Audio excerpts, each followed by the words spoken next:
3 members left previous party and joined the Congress through a short ceremony at Tripura Pradesh Congress Bhavan on Saturday. They were welcomed by handing over the party flag. As many supporters are joining the Congress party, the unity of Congress will be strong in the coming future, said State Pradesh Congress President Ashish Kumar Saha.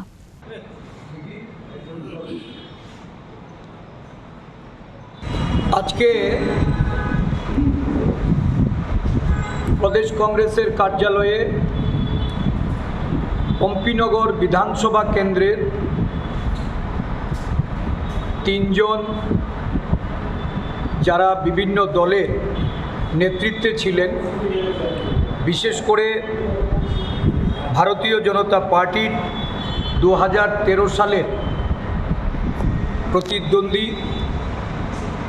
এবং বিভিন্ন সময়ে যার নেতৃত্বে নির্বাচনী প্রতিদ্বন্দ্বিতা এই ভারতীয় জনতা পার্টির যারা প্রতিদ্বন্দ্বী ছিলেন তাদেরকে সহযোগিতা করে এসছেন।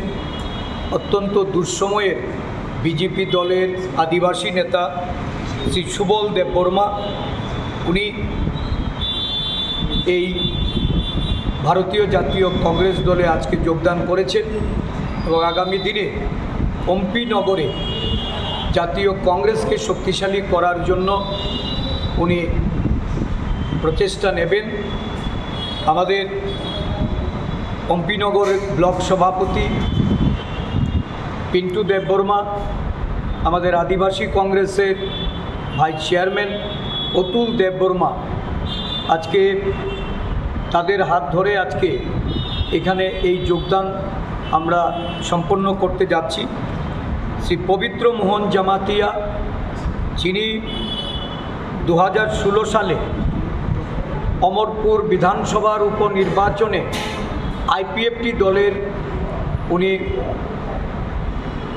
সেখানে প্রতিদ্বন্দ্বিতা করেন। এই আইপিএফটি দলের প্রার্থী রূপে উনি সেখানে প্রতিদ্বন্দ্বিতা করলেও অমরপুর এবং পম্পি সহ করবুক এই 3টি বিধানসভা জুড়েই আইপিএফটির একজন নেতা রূপে উনি সেখানে ওনার ভূমিকা পালন করে গেছেন। আজকে ওনার সাথে আরও পঞ্চসাধন জামাতিয়া, যিনি ত্রিপুরা মথার একজন একনিষ্ঠ সক্রিয় কর্মী, আমাদের কংগ্রেস দলে যোগদান করেছেন এবং এই 3 জন নেতৃত্বের সাথে আরও প্রায় এই অমরপুরে 200-র উপরে ভোটাররা তারা যুক্ত আছেন। Reported by Amit from Agatla, Chinikhara.